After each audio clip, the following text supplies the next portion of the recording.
America's symbol of excellence in sports entertainment.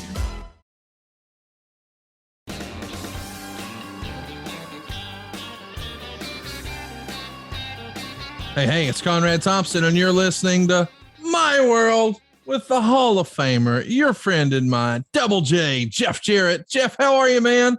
Woo! Conrad Thompson, we'll get into some travel woes and what an exciting weekend. But as I walked in the door, as you're well aware, fresh off of a nice 18-hour kind of, Scott Hall used to call it travel hell. It wasn't, but hey, man, take it all in stride. But quick shower and shave, Conrad. And I'm like, what shirt am I going to wear today? And then it's the shirt that I was asked about all weekend at Baltimore at the Baltimore Fest, over and over and over. A lot of people are just listening, Jeff. What shirt are you wearing? Conrad? Yes. I'm driving this bus for this story. All right, good.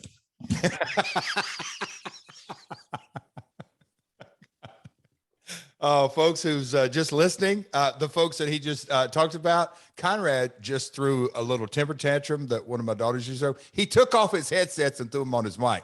So, yeah, Connie, put the damn headsets back on because Las Cuatro Caballeros was the most requested T-shirt at the table. Baltimore is Four Horsemen country. Brother Paul Roma was in the house, another Four Horsemen, but we're not here to talk about Roma. We're not here to talk about JJ, Arn, Tully, Barry, any of us other horsemen. We're here to talk about the Nate, Ric Flair. I can't believe it's real, man. So damn excited. Obviously, I was there in TNA when he had his last go around, and I watched the Orlando Shawn Michaels match, but Rick's going to lace it up one more time. And I'm excited, pal. I really am. It's a unique set of circumstances personally for me, but hosting it none other at the Flair grounds. How about that, pal? I mean, that's pretty. I mean, come on now. You got to give me a little credit for the Flair grounds. I love it. Actually, it's not my credit. It's Chris McDonald from our team. He makes us all look good, and I can't believe it. But Jim Crockett Promotions is getting together one more time, Jeff. Mm-hmm. Once upon a time, the greatest wrestling weekend of my life was ECW One Night Stand because ECW went away with a whimper. I mean, there was no final show. We didn't really get to say goodbye. At least with the last Nitro, we knew it was the last Nitro. But for Jim Crockett Promotions, it just went away. And in a perfect world, there would have been a one night stand version of that 30 years ago, but it didn't happen. And I'm sad that Jim Crockett Jr. won't be here to see it. But David Crockett and as many of the Crockett's that we can get will be there on hand to celebrate one last run, one last match, not just for the Nature Boy, but for Jim Crockett Promotions. We've licensed the music. It's going to look and feel just like it did way back when in the mid 80s. And the Nature Boy is going to walk that aisle one last time. And boy, I know there's been some pushback and people who were all of a sudden very concerned about Ric Flair's well-being. I wonder if those are the same folks who are clamoring for Undertaker to have one more match, or what they felt about Vince McMahon wrestling at WrestleMania, or Jerry Lawler wrestling every other weekend. Or it's not uncommon in Tennessee for these Tennessee boys to strut around. And by the way, Tennessee is the birthplace of Ric Flair. And how fun is it that it's come full circle with Jim Crockett Promotions and him and one more match? But let me just say, I'm smarter than I look.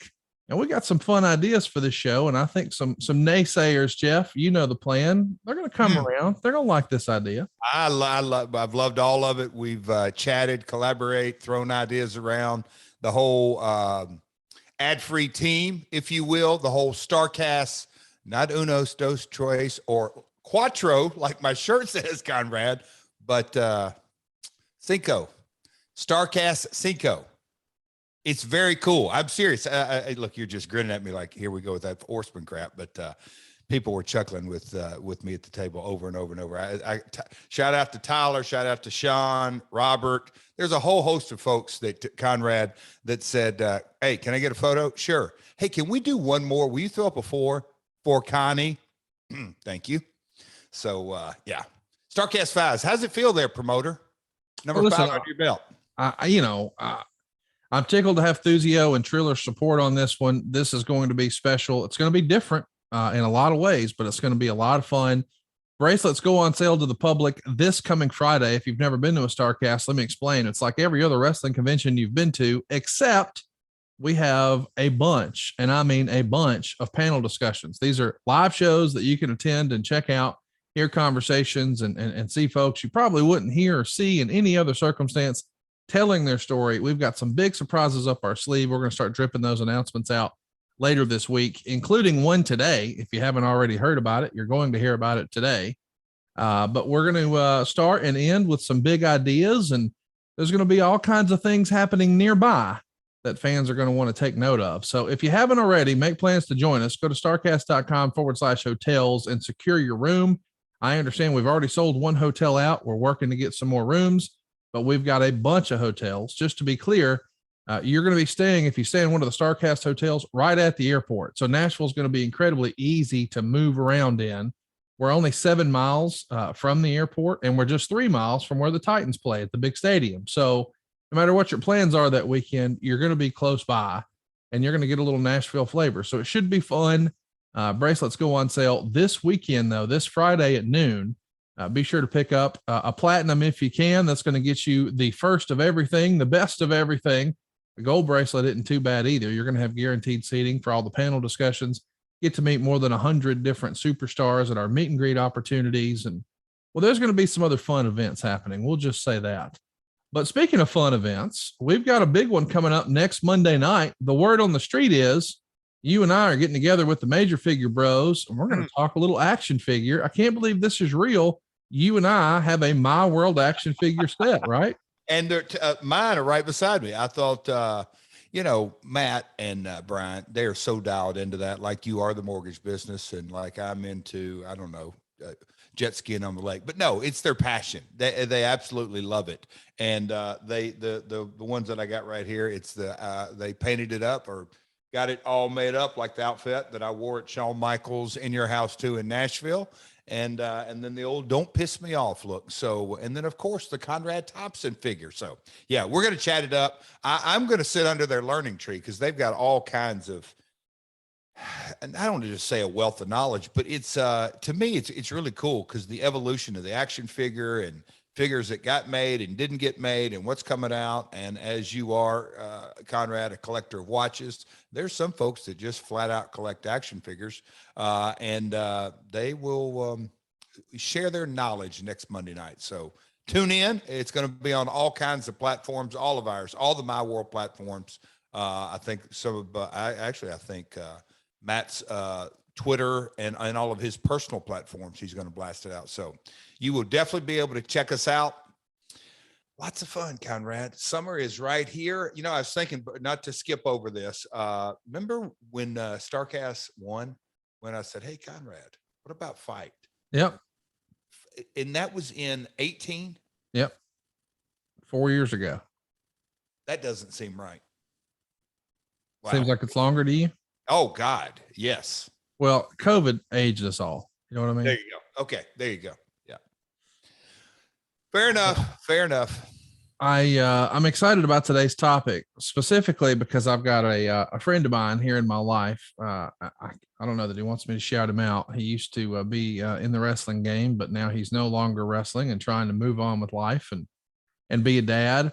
But he is the world's biggest NWO t-shirt collector of all time.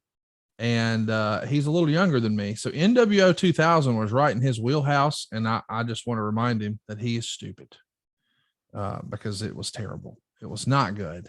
Okay. Almost none of it was good. I mean, almost none of it. Now, I'm not going to say none of it, but almost none of it. But we are going to talk about the highs and the lows and everything in between. But I do want to mention today, and I think you'll appreciate this one, Jeff, that today's episode is brought to you by Geico. Did you know that you could save money by bundling? Did you know that? Well, hell yeah, I knew that.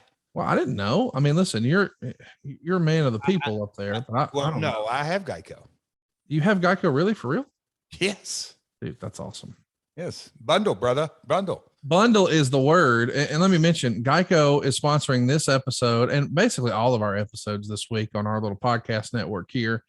But the big thing I'm excited to tell you about is that you can do more than just your home and auto. Let me explain. Geico asks, how would you like a chance to save some money on insurance? Of course you would.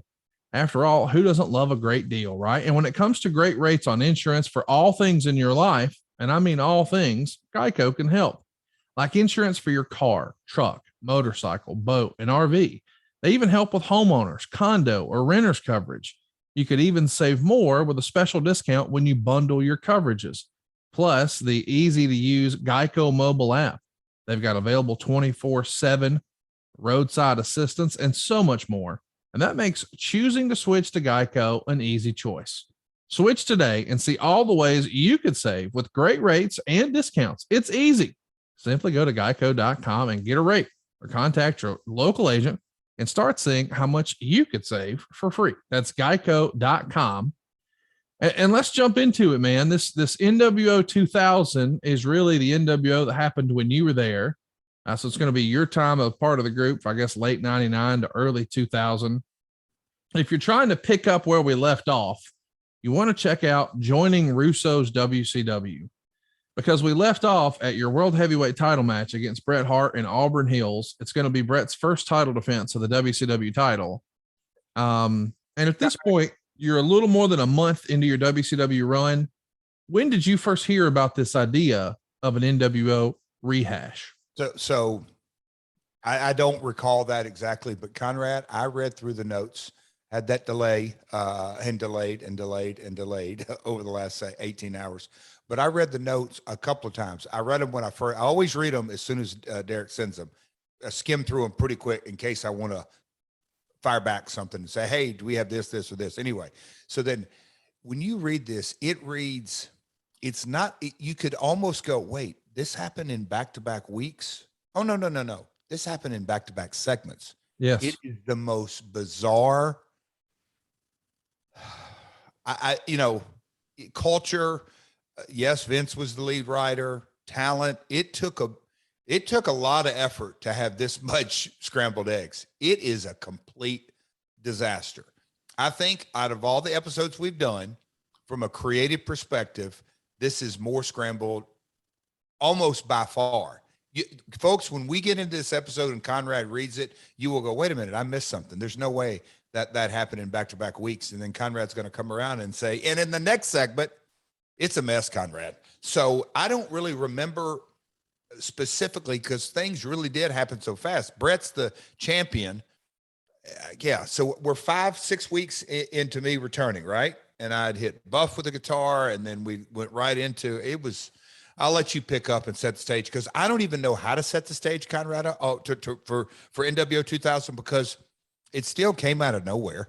When we get into this, it wasn't like some big master plan was laid out and all the things aligned, but we're going to get into concussions. We're going to get into Goldberg almost severing his arm. We're going to get into Terry Funk and Rick coming back. And it is really epic WCW in the worst way. Let me mention, there's no way we get through this whole show, because there's going to be so much connecting of the dots that has to happen here. I think this is a two-parter all day long, but we're going to do our best to cover it, just like Geico is doing their best to cover you at geico.com.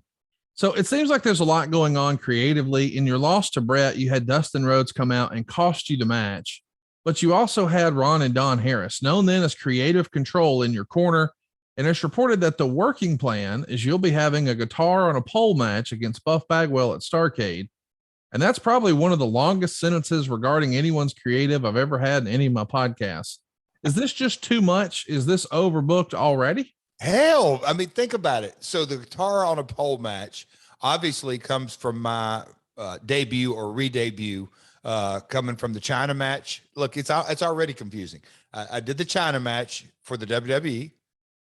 At the time in October, I went to WCW, my first Nitro. I came out and clocked Buff Bagwell. And from that, the journalist, if you will, Meltzer and Keller and others, I guess, connected the dots and whether they heard it out of a creative idea, I can tell you, I never, ever heard that me and Buff were going to be in a guitar on a pole match at any event ever. Not saying that it wasn't said in a creative meeting, because at this time it was Vince and Ed Farrar, but they also had a crew of folks, and it was as we get into this, you'll see Kevin Sullivan's name come in here. There was regime changes. I mean, Vince Russo was 3 months in. Well, I don't want to jump ahead. Go ahead, Conrad. Okay. Just to remind you, we got a lot going on here. We got Buff Bagwell, guitar on a pole. Ron and Don Harris are there. Dustin Rhodes is involved. Creative control is nicknamed Patrick and Gerald. Obviously, that's tongue in cheek about Pat Patterson and Gerald Jerry Briscoe. I'll get it out eventually. Yep. And we know that Russo likes to put things on poles. Once he even put, Viagra on a pole, and that would be a seamless transition for Blue Chew, but we're too soon to do another ad. Bret and Goldberg are now becoming unlikely allies at this time in the build up to this formation of the NWO. And there's always been a lot of stories, rumor, and innuendo about Bret being unhappy throughout his WCW tenure. And in more recent years, he's been a little more vocal about his, discontent with everything with Goldberg. But here for a bit, they were tag partners. In your opinion, could you tell that Bret was unhappy? I mean, you're friendly with Bret. Was he communicating any of that? Or could you just tell, man, he's just trying to get by right now? I wonder if Bret's going to remember this story, because it definitely jarred my memory, and I remembered and thinking about it. It was, and I don't know, Nitro Thunder, but it was a taping, and somehow, some way, me and Bret, either I was in his dressing room, we were in, anyway, we were dressing close to each other, and we kind of sat down, and there was one of those moments where I just said, I used to call him Beaner out of this movie that he always would quote to me. Beaner, what do you think? And he just kind of looked over at me. And I remember telling him, Bret, when I left WWF the first time, 95, 96, my contract expired, and I came down, and the business was red hot. The NWO was taking off. Yep. Nitro was kicking ass. It was just really cranking up. But I immediately knew, because the Four Horsemen, when Flair demanded, and I actually entered into the Four Horsemen, kidding, Conrad. But no, during that 96, 97 year that I had there, we've gone on this podcast and talked about it. You immediately knew you're not working for Vince McMahon. You're not working for anyone, boss. You're in a corporate environment. There's things, candidly, are the right hand doesn't talk to the left hand, and there is no Vince McMahon. There is no Pat Patterson. There is no machine. Marketing's different. PR is different. It was a corporate environment, period. And I had that brief, but it was kind of a detailed conversation. And I don't want to say Bret was checked out. I think that's one of the words that are in the notes, or that you said. It's just, I think the realization that this isn't the WWE by any stretch of the imagination, and the lack of attention to detail in so many ways was just so obvious. And so, I'll say, Bret, we were like, not only just disappointed and just kind of the air out of the room. It's just like, well, all we can really do is what we can do, but that ain't gonna, we can only take care of what we can only take care of. But that conversation was there. And so, Bret's a professional and busted his ass and did what he could do. But we both knew that a corporate run wrestling industry is just very, very difficult. Let's talk about a WCW live show that you did. Just to give everybody a heads up, old Jeremy Borash and Bob Ryder are at the forefront of wrestling podcasting. That's really co-opted.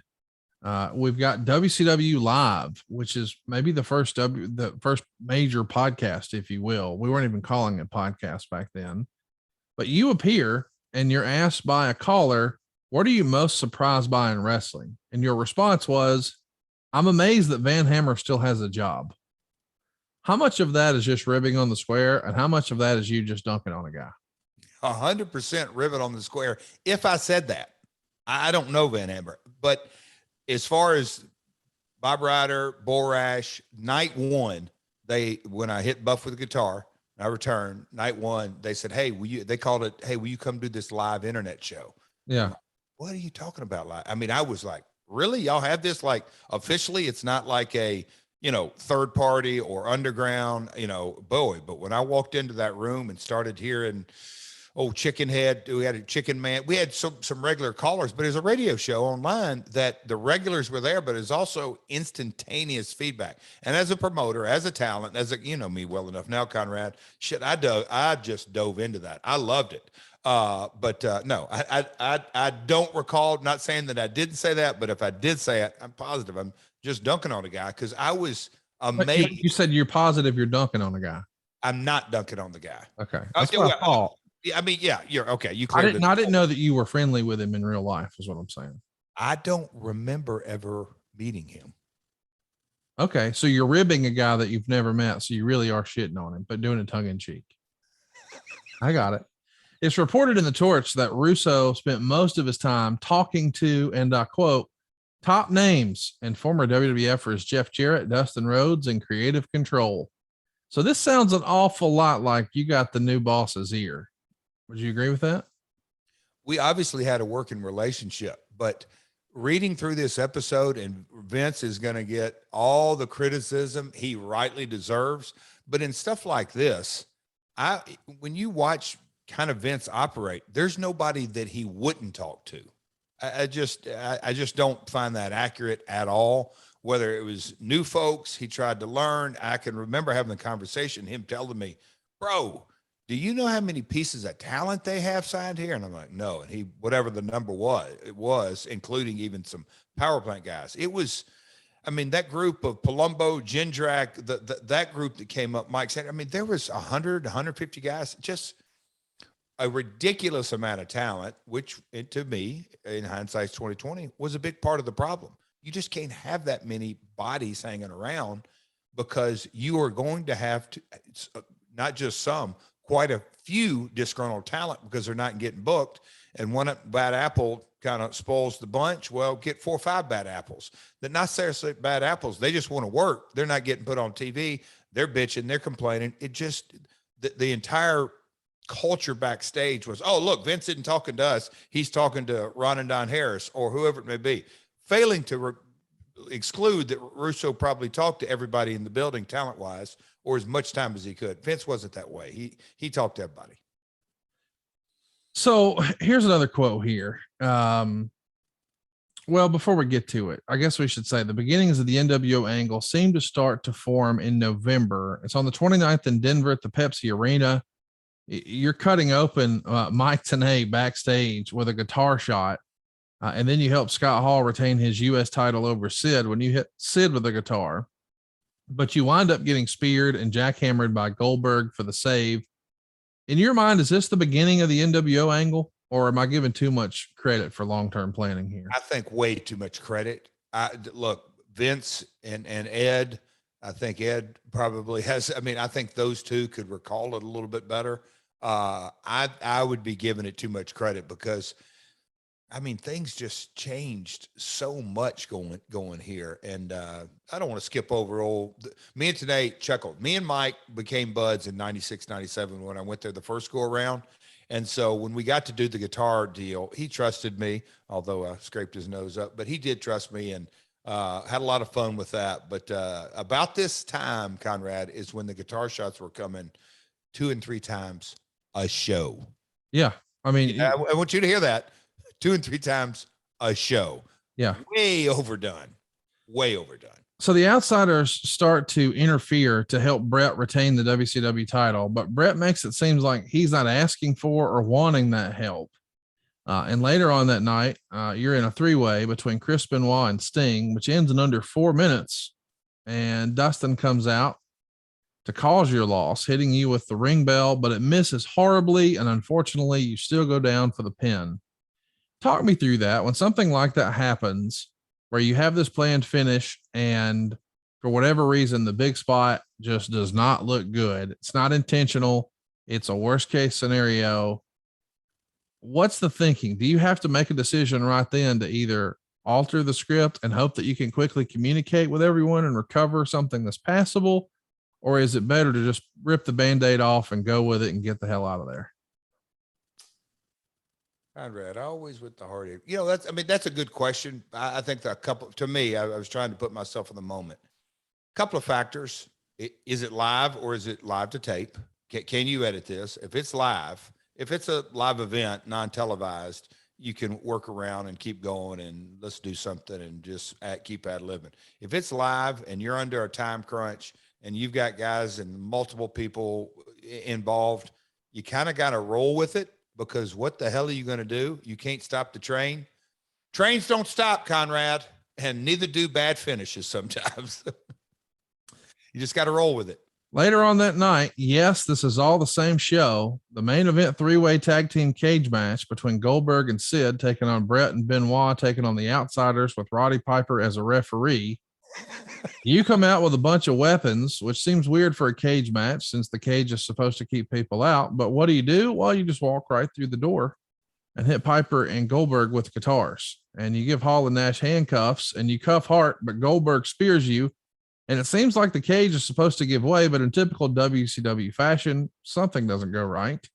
So you recover and lay out Benoit, and then Nash powerbombs Sid. Hall gives Goldberg the Outsider's edge, and we're all exhausted. Just stop, Conrad.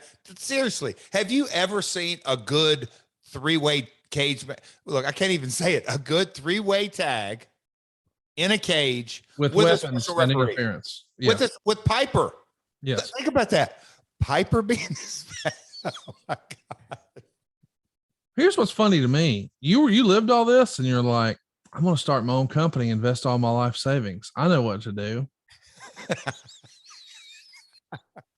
Let's call the guy who did this. Woo! Now listen, we're going to give a lot of credit. I mean, I know this feels like we're dunking on Russo, and I don't mean to, because I know once upon a time, you and he were thick as thieves. He's always been super cool with me, and I give him a lot of credit for all the highlight reel moments he created in the WWF. But there are some moments here in WCW that, well, we got to place that blame somewhere. And I don't know. Conrad, it's this simple. We all have our strengths and we all have our weaknesses. Yes. Vince will tell you, well, maybe he won't, but him putting together sequencing inside the ropes in match, he's not good at. And so when you get in the office in Atlanta, Georgia, and write this stuff with no wrestling mind, you're going to get this. I mean, Jesus, a 3-way tag with Piper as a special referee, just stop there. It's a disaster. Now add everything else you just laid out. What a mess. So Bret Hart comes out untouched. So this has to be the plan moving forward for the NWO. At this point, do you know that's the plan? Nope. I really don't. I don't know. No, I don't. It's announced the next week on Nitro that you'll be taking on Dustin Rhodes in a bunkhouse match at Starrcade. So let's recap. You just had a match previously announced with you and Buff in a guitar on a pole match, but now it's Dustin Rhodes in a bunkhouse match. What would you have rather done? Oh, me and Dustin. Well, I mean, Buff, we had pretty good chemistry. But me and Dustin always worked really well in WCW as Goldust. My bad. Look, I'm already confused. In WWE as Goldust, me and Dustin had a good match out in West Coast, one of those pay-per-views. We always had good chemistry is what I'm saying. And so a bunkhouse match, and I knew Creative Control, Ron and Don were going to be involved. That was the direction that we were headed, and there was a little planning put into that. I was pretty fired up to get to have this match. So you open this show, the next show, with Okerlund in the ring, and you cut a promo and challenge Bret, Goldberg, and even Mike Tenay to come out. And unbelievably, Tenay does come out, and you let him know that you're not interested in any lawsuits, but you being you, still attack him anyway and put him in the figure 4. And then Goldberg makes the save. We didn't really talk about the cut on Tenay, though. I mean, we've seen you crush a lot of guys with guitars. Very seldom does it go, or that I've noticed, does it go very poorly. But old Mike Tenay, of all people, winds up taking a little damage here. He had a little gash. He had a little gash. He good with it? He sure acted like that it's part of the, yeah, he's fine. Mike understood the industry better than almost anyone. He understood, but I'm not saying he was fine with it. So last week you hit Tenay. This week, later this same night, you hit Medusa with a guitar. Medusa now. Even women aren't safe. And you challenge Goldberg for the main event. And I got to tell you, man, coming over from the WWF where you're getting covered and, as you would say, flyer and getting humiliated in a good housekeeping match, but losing to a woman. Now you're working with Goldberg in the main event just like 8 weeks later. All right. Some of this creative might be hard to keep up with, but Goldberg's still fucking Goldberg here in 99, is he not?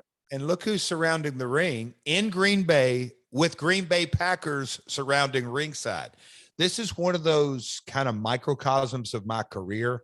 Little moments to pull out. We're talking, and we're going to get deep into some NWO and concussions and George Animal Steele and lots of nonsense. But if you just take out Goldberg versus Jarrett on Nitro in Green Bay with Green Bay Packers at ringside, they gave us a little time.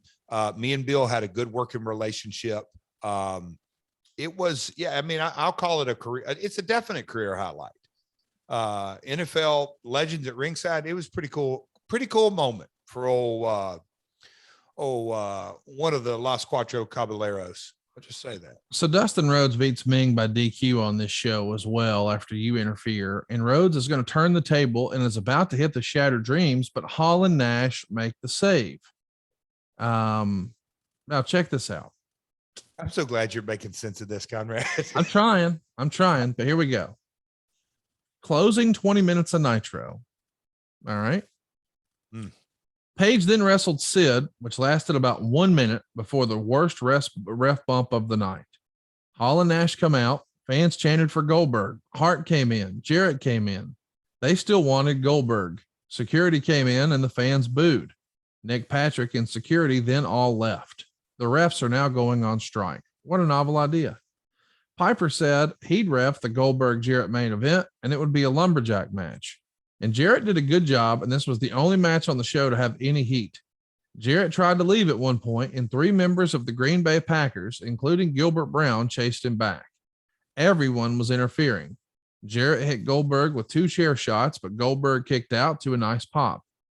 Hart hit Jarrett with the title belt. Goldberg speared Jarrett and went for the jackhammer win, and again, nearly lost him at 7 minutes and 14 seconds. So, listen, it's all over the place creatively, but you got the NFL here taking part.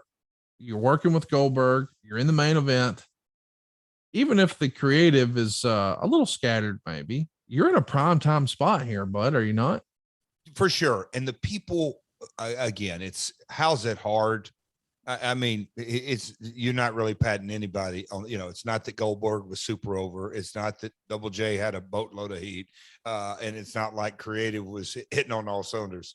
We had the freaking Green Bay Packers I think this was Milwaukee. My bad. It's Milwaukee, but just still it's in their backyard. The people were electric. And I'll just say this, that day, production came to me. Pinzer was there. There was a couple of us there that we sort of said, here's the camera shot. You're going to have to get this on the chair shots, everything timing wise, and the beats of everything creatively, proverbial.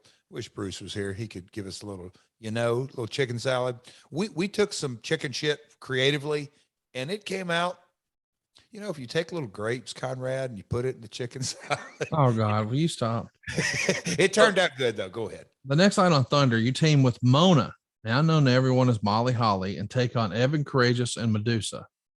So, Jeff, help me understand.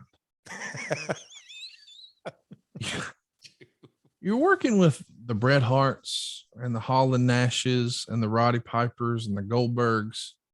But the next night, NFL football players and the Packers. And not 6 months later, the next night, you're working with Mona, Evan, Courageous, and Medusa. Well, you don't tag in. Mona takes the loss and she hits you with a drop kick. So you hit her with a guitar afterwards because you're just crushing these chicks left and right. And I just wonder how you slept with yourself knowing that you were hitting women like that. But now I know. Yes, sir. Just fine because you got chilly sleep. You see, science tells us the best way to achieve and maintain consistent deep sleep is by lowering core body temperature. You see, temperature controlled sleep is going to repair your muscles after a hard day's work and improve your cognitive function to strengthen your athletic readiness. And that's why this Memorial Day, Chili Sleep is working with veteran organizations to support our heroes' sleep and recovery too. Chili Sleep makes customizable climate controlled sleep solutions that help you improve your entire well-being. These water-based temperature controlled mattress toppers fit over your existing mattress to provide you your ideal sleep temperature. It's like a smart thermostat for your bed. Their cooling technology leverages water's amazing thermal powers for deep, restorative sleep. They're designed to help you fall asleep, stay asleep, and give you the confidence and energy to power through your day. And recently, Chili Sleep partnered with the Independence Fund for Memorial Day to donate sleep systems and show gratitude to our veterans. Plus, U.S. military and veterans can get special savings at checkout throughout Memorial Day weekend. This has been a game changer for me. Over the weekend, I slept 8 hours and 45 minutes one night, and it's all because of Chili Sleep. I was so productive the next day. Well, I'm still doing podcasts. Come on now. Chili Sleep makes it happen. Head over to chilisleep.com/myworld to learn more and save 30% off the purchase of any new Cube or Uller sleep system. This offer is especially for My World with Jeff Jarrett listeners and only for a limited time. That's Chili, CHILI, sleep.com/myworld to take advantage of our exclusive discount and wake up feeling refreshed every day. So let's try to tag back in here. Now we know you've hit two ladies with these guitars, and Nitro on December 13th from New Orleans sees you and Benoit brawling with each other in the backstage area. And then the artist, formerly known as Prince Ikea, and the Maestro take on each other. And from the Observer, quote, Jarrett killed both guys after with a guitar. The fans popped for this because they hated both guys. Not sure if Jarrett's getting over. They're popping for him, but the ratings and house shows say nobody is close to being over. But the fans like the guitar breaking on people's heads. So, I mean, there is something to say to that. I mean, I guess that's why you have a quote unquote gimmick like this or a prop, is so you can use it to your advantage. And you've used it to your advantage more in WCW here in just about 2 months than maybe you did in your entire WWF run. But sure, did you think I'm doing it too much and I'm going to do it to diminishing returns? Yes. And I don't want to skip by. Folks, go out of your way. I'm sure Marcus and social media folks will dig this up. Molly Holly took one of the best guitar shots ever. What a freaking bump she took off of it. But with that being said, Conrad, yes, it was over. I mean, I loved debuting and cracking Buff. I mean, that just had the impact. But man, like we just said earlier, sometimes there were 2 and 3 a night, you know, maybe once a month, and then maybe pay-per-view. But man, it was literally went from doing, oh, we're going to do it every show to multiple times, just overkill. You know, it's easy to desensitize to a lot of things that, you know, chair shots, blood, whatever it may be. I mean, back in the day, oh my God, you can't do a DDT, but one time a match, you know, it becomes, but with the guitar and you have shrapnel all around, it's different than 20 super kicks or 20 DDTs or whatever, a move. It was overdone, period. I'll bring this point up because Meltzer and Wade Keller have interesting takes here. Wade would say this: Scott Hall and Kevin Nash have been aligned with Jeff Jarrett, trying to help them get heel heat. Hall and Nash, though, don't want to be true heels, and as a result, will probably hurt Jarrett's heel heat more than Jarrett will help their heel heat. So I know that's a little bit of doublespeak, but let me explain. The NWO has always been presented as the cool heels. Well, anyone listening to this knows Jeff Jarrett never tried to be cool. Jeff Jarrett wanted you to hate his ass.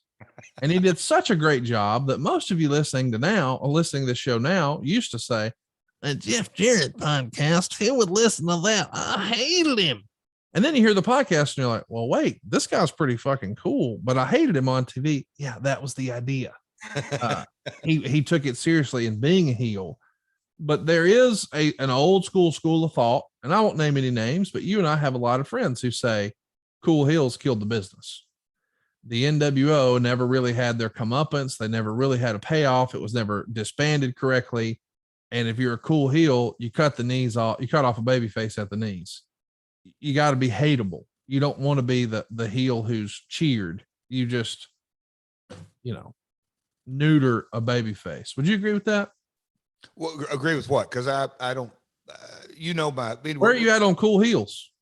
So me and Kevin Nash have had this discussion. Me and Scott Hall had this discussion back in the day. I would have it in rooms, and I'll say this, not to throw, there were certain guys that were very vocal about cool heels don't draw money. Conrad, here's my position on that. It's kind of, you've got to make as a talent, whatever's going to work for you. But if you're going to be the cool heel, you got to make sure that the baby face you're facing, and Scott Hall would always, he can be cool heel and this and that. He would always put over his baby face. Right. So you think about Stone Cold Steve Austin when he, the rocket ship took off, he black tights, black boots, flipped the bird off. He did nothing that you would say that fits a traditional baby face. But look at his opponent, Vince. It was employee versus employer, that whole storyline. So I think there's a position for cool heels. I think when I was with Kevin and Scott, by them basically us working together, I just think we weren't bookends. We were all three different characters. And when you look at Big Daddy Cool and Kevin Nash and Scott Hall and Hey Yo, those different dynamics, when it was when it came time to do the business, they fed for the comeback. They did this, they did that. I believe they were, I don't want to say ahead of their time, but that friction that Kevin got in that mid to late 90s, and when he took shots at the Four Horsemen and all that, it was a evolution and a transition in the business that I was always wanting the Four Horsemen or the WCW folks to come back and just kick the crap out of them. And you said, oh, they never got their payoff. Well, they did episodically. Lex Luger came in at a bargain basement and he got so over. Eric Bischoff gave him a crazy raise and he was that traditional babyface. I just think it's all situational. And I know I got granular there, but I think that is, to me, it's so easy to say, cool heels don't draw. I don't agree with that at all. I'm not saying they don't draw, but I think it neuters the babyface. I agree with that. It neuters the baby face. Because the NWO was so cool. Like when he would say, when Scott Hall did the survey and everybody cheered them and booed WCW. What are we cheering for? I think that's where the shades of gray in wrestling really started to come from. I agree. But I think from a creative perspective, I believe, and I think that's how Lex got over. Lex was the mainstay. And yes, he jumped back ship. He could have, I just think the creative storyline arcs weren't done. I don't think it had anything to do with cool heels. I just wish Flair or Lex or Sting, whoever it may have been, would have got their comeuppance. Cool heels can draw. So you're scheduled for a bunkhouse match later on in the night against Chris Benoit. You get the win after Dustin runs in and gets thrown into the ladder Benoit was standing on, and you hit both with a guitar and pin Benoit. So it's a ladder match. It's a bunkhouse match. There's guitars. And then on Thunder, you save Hall and Nash from Sid and Dustin before Benoit comes out and eats a guitar shot. And in the main event, you team with Scott and Kevin to defeat Sid, Benoit, and Dustin when you hit Sid with a guitar and Nash gets the pin. Now, Thunder isn't remembered all that well by a lot of fans, and rightfully so, but this is a big-time main event for a show. Let's run through it again. Jeff Jarrett, Scott Hall, and Kevin Nash taking on Sid, Benoit, and Dustin. Of course, there's guitars all around. And Meltzer would even speculate the reason you were given pyro and a superstar entrance is they're trying to make you the new Shawn Michaels. I can't imagine that anybody used that phrase ever. I understand the pairing of Hall and Nash. Maybe people would say that, but like how you like to shoehorn your way into groups that you never were really a part of, like the Bullet Club, like the Horsemen, like the NWO. Well, you've also said you were part of the clique, which we know is not true. There's never, ever been one picture. I never, ever said I was part of the clique. I was pre-clique. Okay. Anyway, do you remember hearing people say, hell no. Of course Think not. about that. It's just silly. But you look, Dave has made a fortune off of his line of work. Well, hang on now. Somebody was telling him that. I mean, I believe that somebody said, I honestly don't believe that. I believe that's straight out of date. On this case, I cannot think, well, I can't say that. Maybe somebody in WCW, but it would not surprise me. It would have been a hater, right? So here's what I'm saying. I'm not saying Kevin Sullivan said it or whatever. I'm just saying, yeah. Oh man, did you see what they're doing with Jarrett? Putting him with Hall and Nash, giving him the pyro. He must be their new Shawn Michaels. Oh my God. That's probably the take. So here we are at Starrcade, and man, Starrcade, less than ideal. Going into it, Scott Hall is hurt and unable to wrestle against Chris Benoit. Benoit comes out during the show, and it's announced that he's now United States champion, but the titles are won and lost in the ring, and he'll be defending the title on the show. But first, you need to wrestle Dustin. Meltzer gave you guys 2.5 stars. You got 11 minutes and 21 seconds in a bunkhouse match. Dave would write, there were so many references during the show to Dusty Rhodes that he has to be coming back.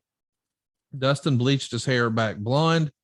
Jarrett took out Rhodes' knee with a wheelbarrow. Rhodes slammed him with a wheelbarrow. He later clocked Jarrett with the cowbell and posted him. All kinds of silly stuff here, including Kurt coming out while Jarrett is whipping Rhodes to untie the ref and pull the duct tape hard off of his mouth. And Jarrett uses a 2x4 on Rhodes. They trade near falls until Rhodes uses the Shattered Dreams kick on Jarrett. But Henning pulls the referee out of the ring. And then he gave Henning the Shattered Dreams, and the match ends with both men brawling near the entranceway.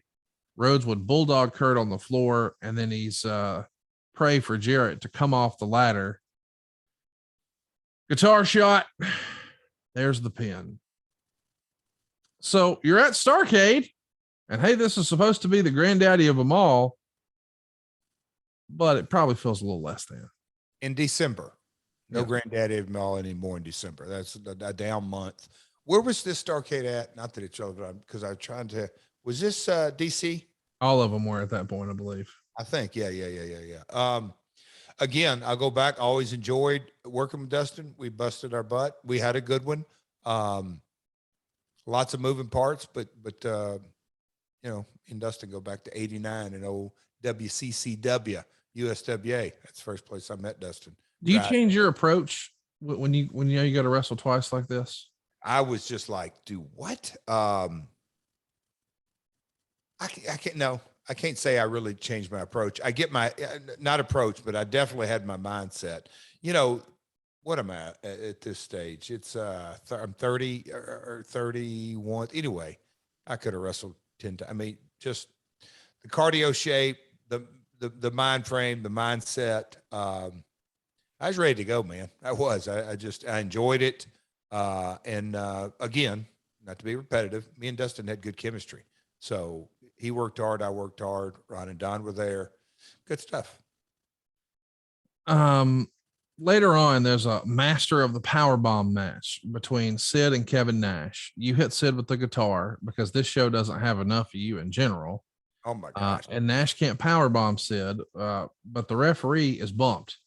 So when the referee does come to, Nash points at Sid on the mat, and the referee calls for the bell. I don't even know what to say here. But right after that, you're up for a ladder match for the U.S. title against Chris Benoit. And the Observer says Chris Benoit either won the vacant U.S. title or retained, since he was giving the belt earlier in the show, beating Jarrett in a ladder match in 10 minutes and 15 seconds. It was an excellent match. Benoit suffered a big cut on the bridge of his nose early from getting the ladder drop kicked into his face and not protecting himself, which only made the thing more dramatic as he'd fire back with his face all bloody. Benoit delivered a superplex off the top, and Jarrett did sort of a backward superplex on Benoit from the ladder. Jarrett was hung upside down by his legs, and the ladder was shoved down. Both took big bumps when the other would knock the ladder down.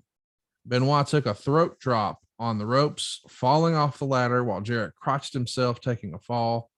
Benoit climbed and Jarrett drop kicked the ladder. Benoit took another great bump. He came back and delivered a diving headbutt off the top of the ladder and then climbed back up and grabbed the belt to win. 4 stars. And you guys steal the show. This is the match of the night. A lot of the show is, well, not good. And a little sad when we see Bret Hart being hurt in his match with Goldberg. But man, wrestling twice here, 2 sort of gimmick matches, got 2.5 stars with Dustin, 4 stars with Benoit. I think this ladder match is criminally underrated. I understand a lot of folks don't want to celebrate Benoit matches, and I get it.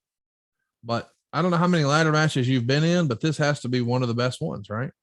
For sure. And, you know, Conrad, over the years, when I'll call the typical, I do interviews and, you know, they'll hit the highlights of the career and, you know, and they'll get to WCW. And often folks will say, well, there really wasn't anything very good about that area, you know, that kind of stuff. Jeff, do you have any comments? And I say, you know, I'm really glad that whether, you know, my dad, my grandmother, maybe probably a coach, but I kind of had the mindset during this run, the Dustin match, the Nitros, the Thunders, Jeff, only control what you really, all you can really do is do your very best with the stuff you're given and the match you're given. And this ladder match is one of those ones that I often point people to and say, look, not everything was terrible during this era. It just wasn't. Was there a lot of scrambled eggs and it was easy fodder and WWE was hitting on all cylinders with Stone Cold and Rock and DX and all that? But this match, we literally had the finish, Conrad, and that's it. Because I worked earlier and Chris was like, hey man, we'll roll with it. And I'm like, well, I think we can get to this spot. And he would come back through the night. And I said, Chris, you're going to have kind of the guidepost anyway. But I really think this is one of my best WCW matches. And it was not a lot of, you know, it's not like we had a week to plan this or a couple of weeks to plan this or a hot angle. It's as cold a ladder match as I think you can possibly book because just as you said, I've already worked once this night.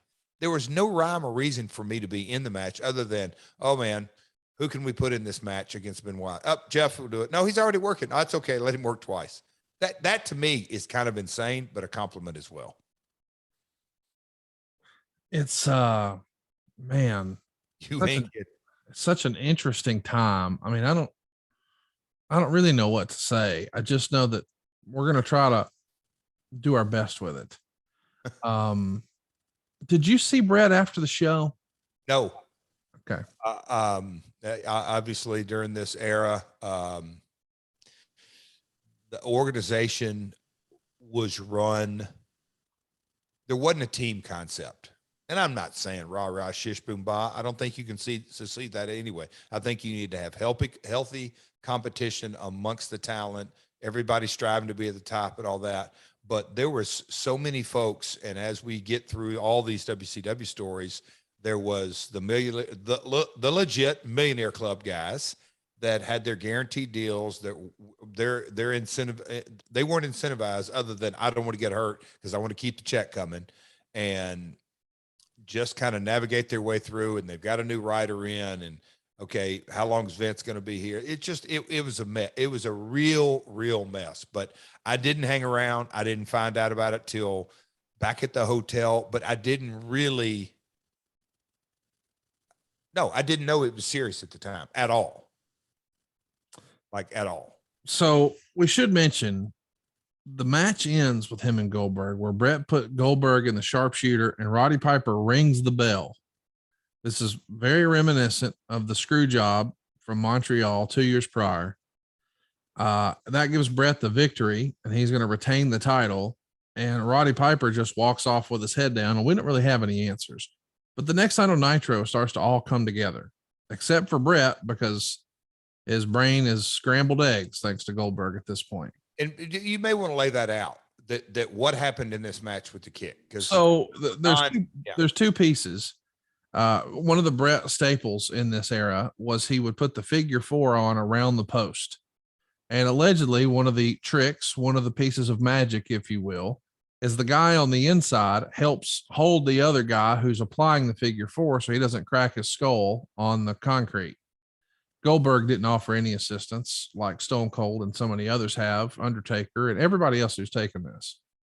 And so as a result, Bret cracks his head on the concrete. Fast forward a few minutes later in the ring, and Goldberg throws a kick that is essentially a mule kick.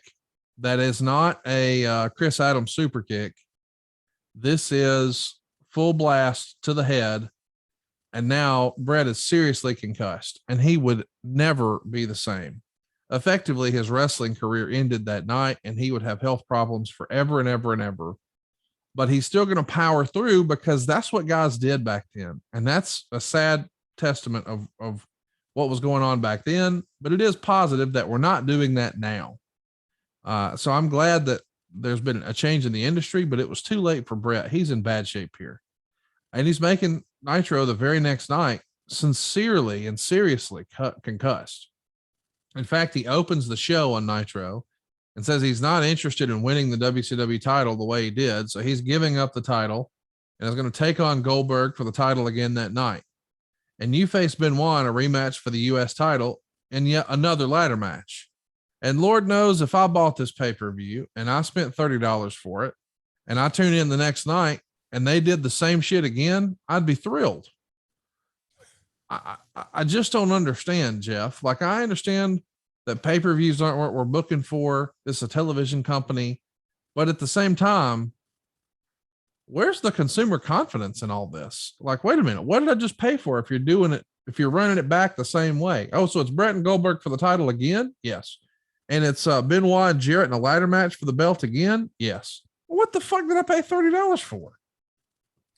Conrad, it is so simple. And this isn't even hindsight. Vince Russo, Ed Ferrar, and those guys and whoever worked under them, they could have cared less what pay-per-view buys were. They could have cared less about consumer confidence.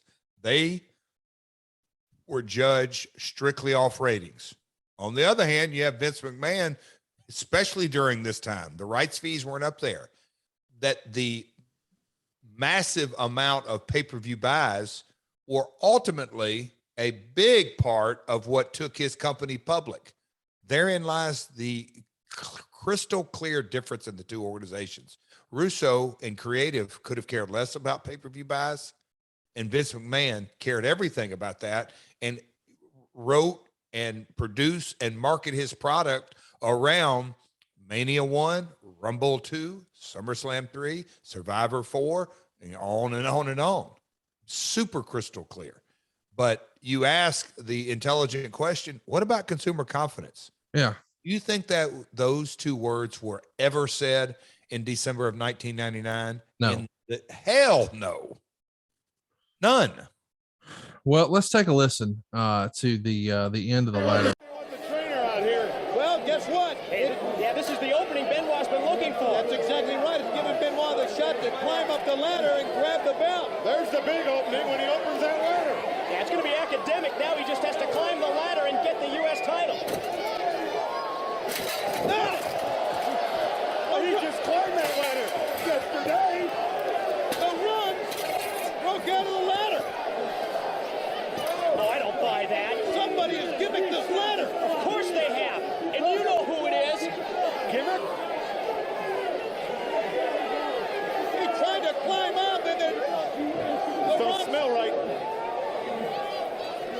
And now they're trying to climb up the other side.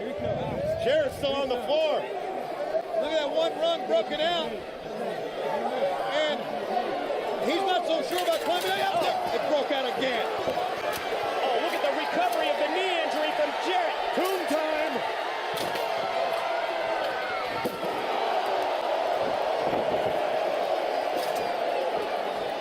Now how's Jarrett going to get up?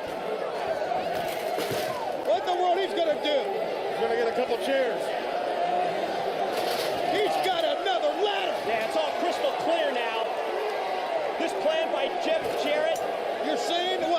He's the chosen one, guys. Yeah, you're saying the powers to be gimmick the ladder? Who else could it be? He's the chosen one, guys. What a blatant screw job this is. Fill in the blanks.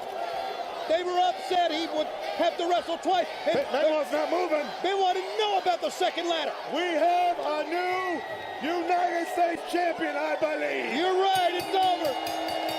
And he earned it. He did it the hard way, guys. He earned it.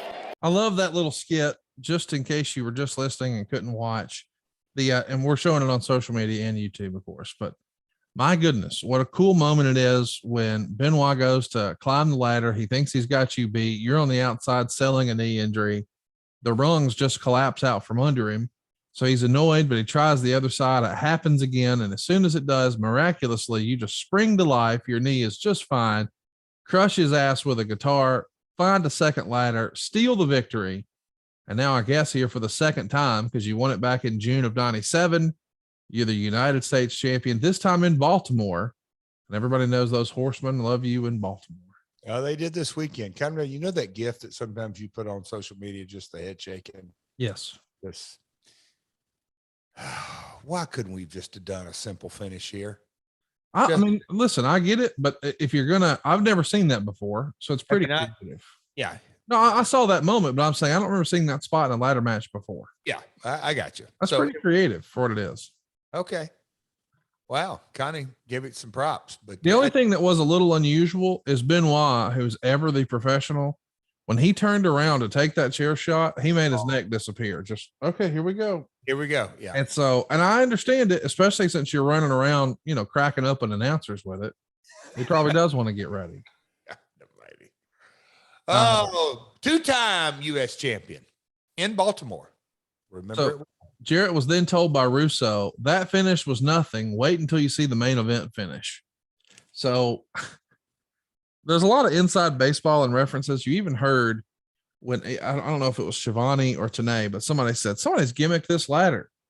There was a pause and Bobby Heenan goes, gimmick? Because it's so inside baseball. I'm sure he felt like, geez, guys, we're just exposing the business out here. But at that point, I think everything in WCW had pretty much been exposed, had it not? Oh, man. And, you know, I think Heenan and Tanay and Shivani, but Heenan, his wit, both to the general public, but also to like you listening, you catch that. God, they don't make them like Bobby Heenan. It just Lawler, Heenan, those guys that are really, really good with words and timing and comedy and humor and all that. But gimmick, I mean, you know, the normal, I'll call it casual fan wouldn't latch onto that like you would. Right. Very entertaining. Very entertaining indeed. But it did, especially when he says, hey, if you like that finish, wait till you see the finish of the main event. I mean, that's a little inside baseball. And I guess, you know, as we said, it's hard to put the genie back in the bottle for WCW in this era. Speaking of hard, let's talk about Jeff Jarrett, old Double J's dick meat. All right. It's time to dig yourself out of the winter hibernation, boys. It's time to get strutting and cutting because spring is here. Let's get sprung with Blue Chew, not with a guitar shot from Jeff Jarrett, but hey, it could work the same way. You know what I'm saying? Guys, confidence can take you far in life. It can also help in the bedroom, especially when it's time to step up to the plate. And that's where we recommend you get the hot tag from Blue Chew. Blue Chew is a unique online service that delivers the same active ingredients as Viagra and Cialis, but in chewable tablets and at a fraction of the cost. You can take them anytime, day or night, so you can plan ahead or be ready whenever an opportunity arises. And the process is simple. Sign up at bluechew.com, consult with one of their licensed medical providers, and once you're approved, you'll receive your prescription within days. The best part, it's all done online. So no visits to the doctor's office, no awkward conversations, and no waiting in line at the pharmacy. Blue Chew's tablets are made in the USA, prepared and shipped directly to your door, all in a discreet package. And man, when it shows up, it's going to feel like a guitar shot to the head for somebody in your house. So if you could benefit from extra confidence when it's time to perform, Blue Chew can help. We've got a special deal for our listeners. Try Blue Chew for free when you use our promo code MyWorld at checkout. Just pay $5 shipping. That's bluechew.com. The promo code is MyWorld to receive your first month for free. Visit bluechew.com for more details and important safety information. And we thank Blue Chew for sponsoring the podcast and Jeff's Wiener. Jeff, tell me about this. Is it true?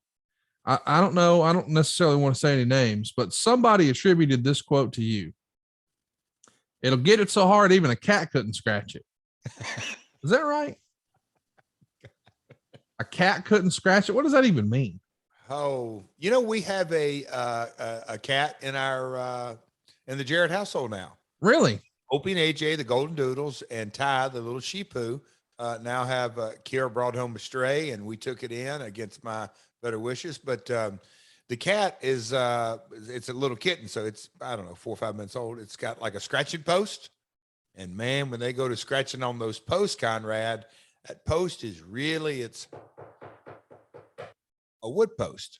Cat scratch fever. Wah, wah, wah. Come on now, bluechew.com/myworld. So here we go. Main event time. Finally, after all the hype, Hart wrestled Goldberg and the match had no heat, especially compared with the night before when the match was pretty intense before the finish. Of course, another ref bump. Hart uses the figure 4, but Goldberg reverses. Hall and Nash come out with a bat, teasing hitting Bret, but of course hit Goldberg. They gave the bat to Hart and he hit Goldberg. Piper then did his run in way before he was supposed to. The idea is that Hart was supposed to pin Goldberg and Piper would jump on Goldberg to protect him. The problem was Piper jumped on Goldberg before Hart could pin him. Hart tried to pull him off, but in the angle, Piper wasn't supposed to budge, so he didn't.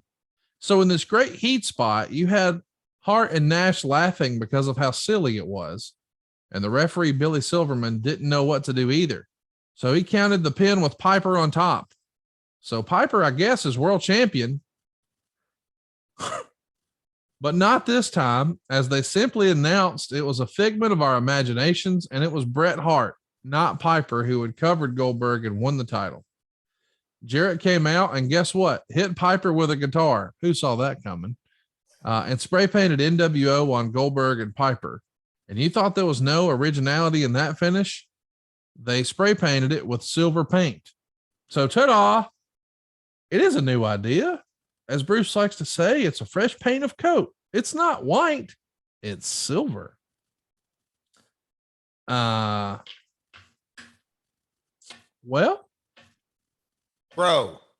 So Piper pinned Goldberg, but Bret's the champion. What? Conrad, can I ask you something? I got a lot of questions myself. You first. Can you do a pretty good, and we're not dunking on him, but can you do a pretty good Russo impersonation? I can't. I mean, I could say bro, but I'm not good at it. And by the way, I know it feels like we're dunking on him. Look, I can't guarantee, but he would. Let me just say this. Russo was in an unwinnable position. Nobody ever talks about it. Nobody ever gives him credit for that. The reality is, by the time he comes in, the WWF is on fire. Whatever momentum WCW had is gone. Goldberg is no longer this unbeatable machine. The finger poke of doom has happened. Things are just bad. And now he's inherited a mess with a huge payroll, and he's tasked with fix it. But the trouble is there's been a precedent set with an entire roster who can have no shows, who can do what they want to do, who are playing their creative control card. He inherited a mess. And it was a mess that Eric Bischoff couldn't solve because he was sent home. It was a mess that no one in WCW or Turner felt they could fix inside their own house. They thought, well, we need a magic bullet. We need somebody from the outside, because if we could have fixed this already, we would have. So they called a guy who got a lot of credit for a lot of great things and had a lot of great success somewhere else. But now that guy is not being put in and said, hey man, figure out something with a blank slate. And if you've ever done any sort of home building or remodeling, you've heard this phrase before. Sometimes it's easier to build from the ground up than remodel. That is what Russo was tasked with. You're behind the 8 ball on day one. So he has to throw a lot of stuff at the wall and see what sticks. And it's easy for us to armchair quarterback and say, well, I wouldn't have done that. Well, what would you have done? Because it's easy for you to say, well, I've got all of this roster. Are they all here? Are they all playing ball? Can I navigate the politics in the locker room and the office? This is a totally different approach to professional wrestling than Vince McMahon ever had. So all of a sudden, even though you're saying, well, it's the same thing, it's not the same thing. It's not. The approach from the entire company and business is totally different. So now it's like, hey, man, I know you're a badass welder.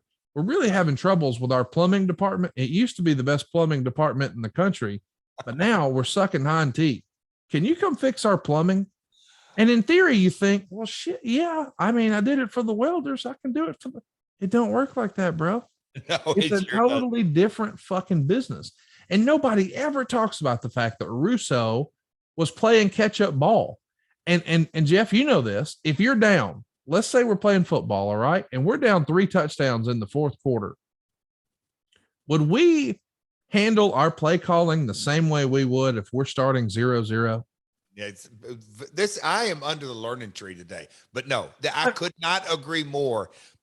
In that scenario, we're not going to hand the ball off tackle. We're not doing a bunch of runs. No, buddy, we're doing a Hail Mary. Run your ass as fast as you can to the fucking end zone. I'm going to chunk it up there. Maybe we'll catch something. Now that doesn't make any sense in the first quarter, because guess what?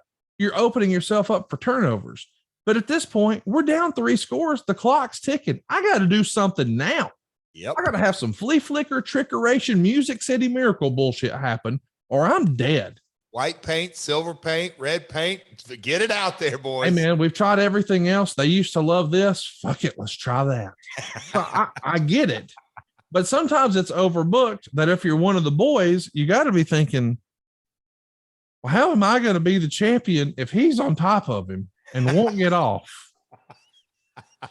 So if you're one of the boys, you're like, well, I give up. This sucks. And I understand it does suck. But man, even though you and I have poked a lot of fun at the creative, I just want everybody to understand from my perspective, and I haven't talked about this with Jeff, you're playing catch up ball. It's the fourth quarter. You're down 3 scores.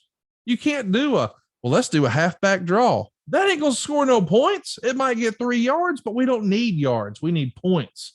And he was looking for that magic bullet, and he thought, well, maybe the silver paint and Jeff Jarrett and some fucking Bob Vila glasses will do it. And it didn't. Conrad, I love it. Hell of a rant. But you know what? That's a great analogy. Look at the Cowboys of today, Jerry Jones. They haven't won since the 90s. Jerry Jones gets a new coach and he puts them in a fourth quarter situation every year, literally every year. But yeah. No, it was, let's do not one guitar, let's do 3 guitars a show. Did NWO. You're right. All across the board. Hell, Conrad, I'm well aware of this. I lived it. What we're talking about. It was a damn zoo. But I'd forgot until I read the notes about the Piper Bret finish and Hall and Nash getting tickled. On Nitro, folks, this was a part of the Monday Night Wars. It's crazy. Let's track the audio here. This is not good for Goldberg. It's not good for the WCW. So Goldberg is in the figure 4. Bret Hart's got it on him. Nash and Hall are sliding in wearing their tag belts. Hall has the baseball bat, and they're just looking at the guys. Bret's covering up. They are just sitting down. We need Goldberg with the bats.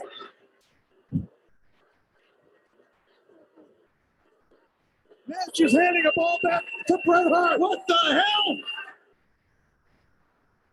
Oh, there's a swerve going on here, guys. People, Nash was talking how Goldberg got screwed. I never thought it would be Bret Hart. I have to understand this. I don't understand what's footage. I don't understand what's going on. So Bret's going to make the cover, and all of a sudden, Piper's beating on him. So Hall or Nash hits him with the baseball bat. He collapses. Bret just looks down and realizes, wait, Bret's on top of him and he's trying to get Piper off. Piper's not budging. They're just standing around with their fingers up their ass, pointing and laughing now. Because what do you do? And now here comes old Slapdick Jones. I think Bret Hart has won the world title. He got the 1, 2, 3. You're right, Tony. And now Jeff Jarrett's in. The Piper keeps going back to protect Goldberg. Good night. So Piper took a bat shot to the head and now a guitar to the head. And here comes the spray paint. And they spray paint Goldberg. And then they spray paint Roddy Piper. And what's old is new again. The NWO is back. Couldn't say that I would have called that, but there. Bret Hart at this time. Let's track it here. Hang on. I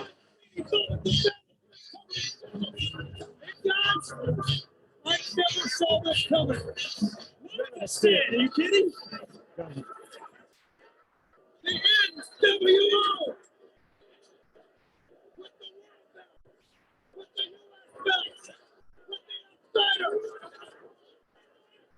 So Bret was yelling into the microphone, but his mic was dead because WCW, y'all. But still, Jeff Jarrett's the U.S. champion. Bret's the world champion. The Outsiders are the tag champion. It is a hell of a visual that this group has all the belts, reminiscent of the NWO at their heyday, reminiscent of the Four Horsemen back before you killed them too. But yeah, this is another substantial, important, historical group that you're doing your very best to personally, individually crush forever. Right? Conrad, you've often said, I've heard others, Jeff's a pretty talented guy. Can you name another guy that just those credentials you just laid out that's done that? Let's run through it now. Personally, you know the deal. Oh, I love you, Conrad. What are you thinking when you're in the ring? I mean, don't get me wrong. It's cool to be a part of the NWO. It's cool to have the U.S. belt around your waist. It's cool that Hall and Nash have the tag belts. It's cool that Bret has the big gold. It's cool that Piper and Goldberg are laying prone. And Nitro has been a staple for a long, long time. So I'm sure all of that is like, man, this is kind of cool. But in your heart of hearts, this is even a little too Memphis for me. Conrad, what have I always called myself? A delusional optimist. So you thought this is the greatest shit ever. I didn't think it's the greatest shit. I'll be real here. I thought, okay, I'm consistent. I'll be at every Nitro and Thunder. Yes. Bret is, I didn't know how serious the injury was, but look, I think he still had limited dates and he's not going to make all the live events, but Hall and Nash, they're going to make their shots out of this. I thought as a group, okay, this is a fresh coat of paint, but you look at, Bret came off that run at WWF. Hot.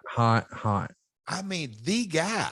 Obviously, he wasn't Hogan, but he was he was the top guy. And Hall and Nash had obviously taken the NWO to the tip top. I just thought those three, I did think I was the young guy of the bunch by quite a few years. Those guys are, 8, 9, 10 years older than me. I thought, okay, this group, I'm not going to say we're going to like reverse the rating war and all that kind of stuff. I thought it had legs, Conrad. I did. I really thought, okay, I'm in. Let's go make it work. I remember having the conversation with Farrar and Russo, and I don't know anybody else is. Please don't water down the group. Please let's give these 4 guys a run and let's get in a story. You know me, I'm big on what is the personal issue to draw money. The quicker we can get there, the quicker you have a opportunity to get a result. Well, the next night we're in Thunder in Maryland, and it starts with the NWO shitting on the fans, and they introduce a new phrase for the NWO. Once you've had the black, you'll never go back. I'm going to say that's a Kevin and Scott line.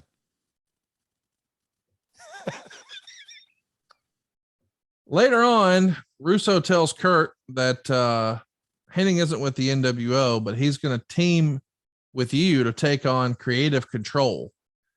Show, and Creative Control just destroys him. And then you guys come out and give him the spray paint. Which makes no sense. None of this makes sense. I guess they had to clearly clarify that Kurt Hennig is not a part of the NWO. I guess that was the reasoning. but then you no showed. Yep. And I don't know.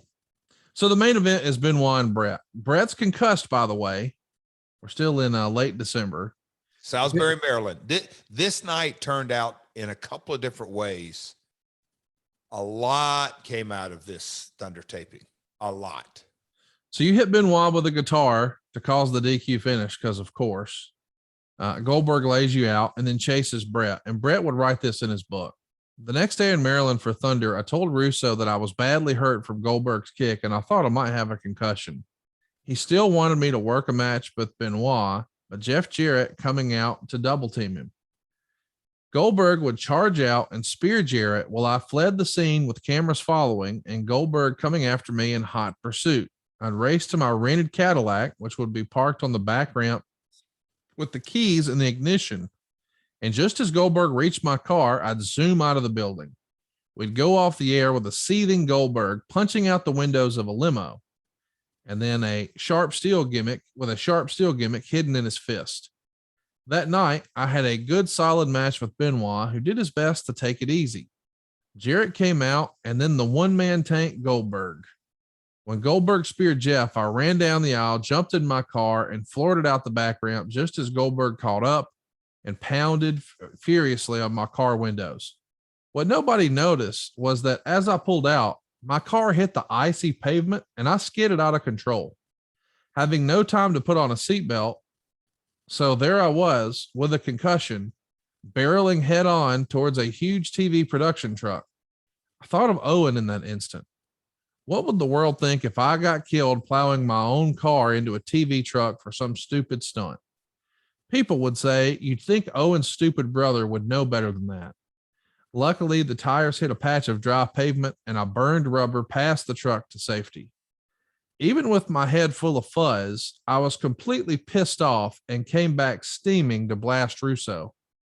But I completely forgot about it when I saw a worried Goldberg holding his arm in the air with blood pouring everywhere. The gimmick he was using had failed to break the window, so Goldberg decided he'd simply break it himself. And he did. But he sliced a 12-inch gash the length of his forearm all the way to the bone. Paramedics tried to staunch the flow of blood and raced him to a hospital. I felt terrible for him. For the first time, this big brute of a man looked very afraid as he was loaded into the back of an ambulance. This is a crazy scene, and it took a lot of our silliness where we've had fun, sort of tongue-in-cheek, poking fun at creative, and now we're like, hey, wait a minute. This is a sobering moment here, is it not? There's a couple in this episode. There really is. The Bret concussion, the Goldberg accident. We're going to talk about a situation with myself coming up, and we're going to talk about a very serious Scott Hall situation in all this craziness. But I was obviously not aware, but there was so much tension in the dressing room. And I'm not going to say that at any moment people could come to blows, but Conrad, we all knew that, like you said, it's the fourth quarter. We're down 3 scores. We're trying to have fun and put on a happy face, and we are from time to time. But Salisbury, Maryland, it's freezing cold. It's the holidays. It's snowing. It's out. It's all that. And if I remember correctly, I think Bill and Scott Hall, I don't want to say had words, but there was some tension going on how are we going to shoot this and pre-tape, and we're doing this in Thunder, and Thunder was scrambled eggs. And I'm sure Hall and Nash didn't even want to, and Goldberg and Bret didn't even want to be at a Thunder taping. I mean, it's a mess. And then this accident happened. And again, I was showering or I wasn't dialed in, and I forget who told me. They said, no, this is like, Bill got so damn mad, he busted the window out himself. And I'm thinking, what the hell did he do that for? Oh, wait. Oh, and they're like, no, the ambulance. I said, for a cut on his arm. You're thinking you're going to go in an ambulance because of a glass cut on your forearm. Oh no, it's to the bone. And it is a massive issue. Nerves, muscle, hand use. Like, oh boy. It got real there, pal. It's crazy, dude. I mean, real. I mean, it was almost a life or death situation there. So it felt. I mean, not only for Goldberg, but maybe for Bret. And now is an important time to mention our sponsor, GoliathLife.com. If you don't have life insurance, buddy, you're not taking care of your family. I'm just being honest with you. You got car insurance, and for what? To protect you from having to buy a new car. And you got medical insurance for what? To protect you from a big medical bill. Who's protecting your family in case they lose your income? It's not something we want to think about, but as the breadwinners, it is something we need to talk about. I recommend GoliathLife.com because they get you, seriously, 20 quotes in one place. Think about that. Instead of having to call 20 different carriers to get 20 different quotes, you can spend a few minutes at one site right now, GoliathLife.com, and pick your payment, pick your price, pick your terms. You're in control. You'll get 20 quotes and you make the choice for which one you want. You can start the application online right then. You may not need a medical exam, but if they do require a blood draw or something like that, dude, you can do it at your office or your house. I know because they sent somebody to my house and I did it. This is peace of mind for your family, and it's way more affordable than you think. Again, you pick the price, but if you don't have life insurance, what are you waiting on? Go to GoliathLife.com. That's GoliathLife.com. So let's talk about Terry Funk here. He's going to come back as a WCW commissioner. Obviously, he's wanting to be pitted against the NWO. And the rumor and innuendo is it was supposed to be Rick in that spot. But I love Terry, and Terry being on TV is fun, but it does feel a little out of sorts that Terry Funk's going to be the guy feuding with the NWO. What say you? Are you muted? It was a fish out of water. I didn't get it from the very beginning, and Terry can make anything work, literally anything work with his verbal skills, but Flair was the natural guy. We got into it earlier. He was the WCW centerpiece, and then NWO was the outsiders in so many different ways. And kind of from the beginning, it was an uphill climb again.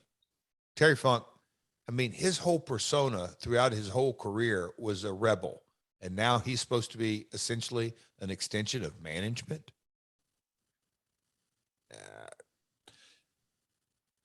Didn't work for me, brother. No, you know where I'm going with it. It was just difficult, really difficult for Terry as well. Again, your fourth quarter analogy. Okay, Flair's not in. Hey, pal, come in. I don't play quarterback. I don't give a damn. Throw the ball. Let's just try something. So you work Sid the next night on Nitro in a winner must hit a power bomb match. The NWO attacks you, so you lose by DQ. And the main storyline on this show is kidnapping people. It starts with Daphne and ends with Arn Anderson. That's right. We're to kidnapping now. This Nitro also has. Go ahead. What were you saying? And I'm supposed to powerbomb Sid? Yep. I don't know if you guys can visualize this, and I don't want to ruin any illusions here, but it turns out Jeff Jarrett is not 6'10". So just the physics of that would be challenging. It would look like Swoggle trying to powerbomb me. It's just probably not going to happen. I'm going to see Swoggle this weekend. ACWWisconsin.com. Eric and I are doing a live show in Oshkosh. 83 weeks will be happening this Friday night. And then the next day, he's got a whole convention and wrestling show. It's ACWWisconsin.com. ACWWisconsin.com. Come see us in Oshkosh. Love it. That Nitro also has a Scott Steiner episode where he's back with the NWO in a tag team title tournament. They go to the finals where they lose to David Flair and Crowbar. And I bring that up because the Observer has this to say. Vince Russo called a meeting of everyone to try and air out any problems on January 3rd and tell people if they had a problem doing anything asked of them to come to them about it. And this is stemming from Hart's reaction after being asked to run Sid's car over with the monster truck. The meeting seemed to go along fine for a while, although when Russo told the group he was giving the tag titles to David Flair and Crowbar because they'd been working so hard and he wanted to reward good work, it didn't go over with anyone because of the feeling that having them as champs destroys whatever value the belts have. At one point in the meeting, Nash started complaining about the food and the fact that they have to be at the building at 1 p.m. and can't tan and be in the gym, and the catering is so bad.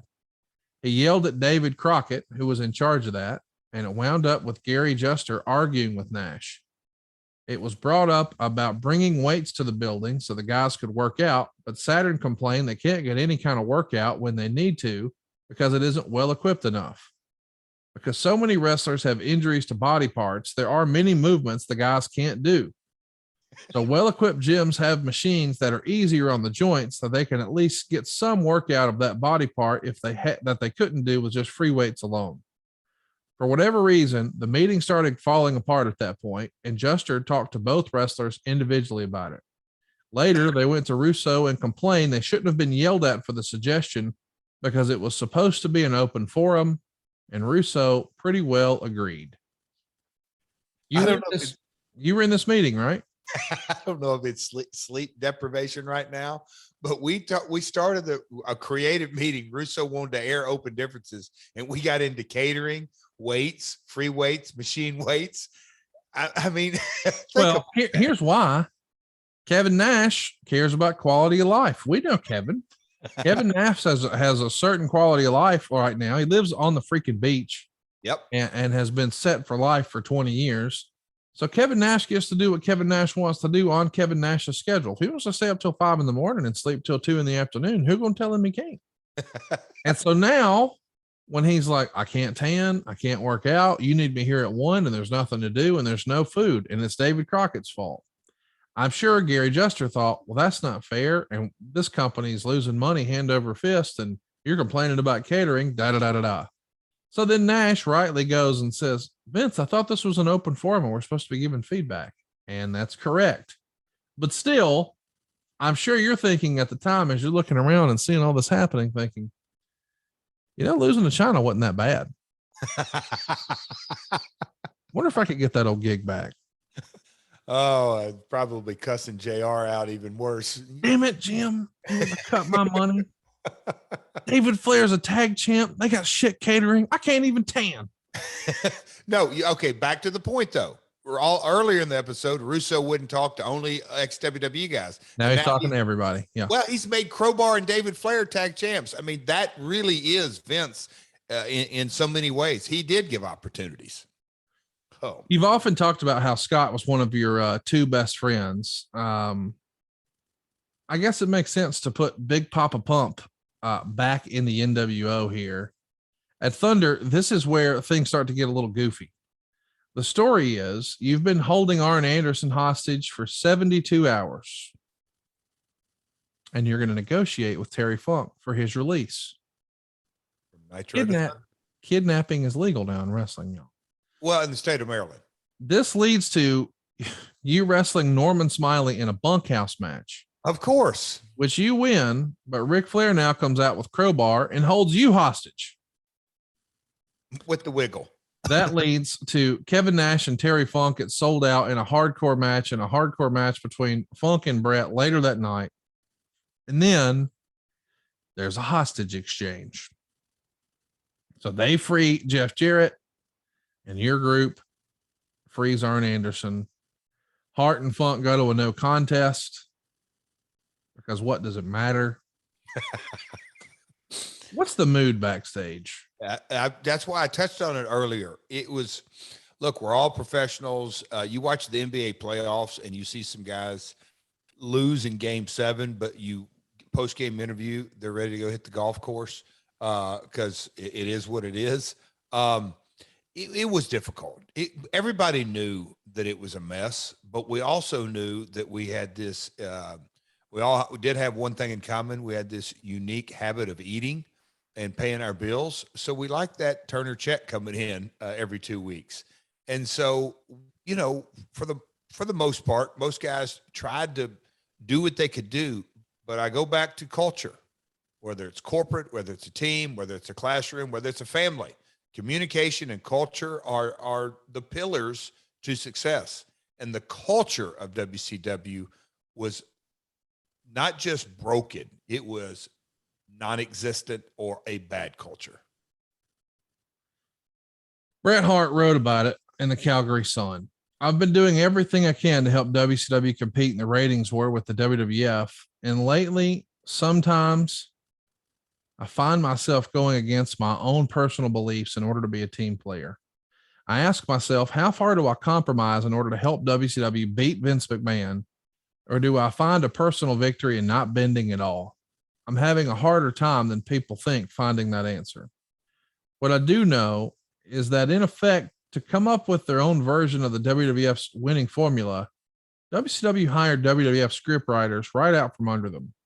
The phrase scriptwriter has no meaning in wrestling until very recently.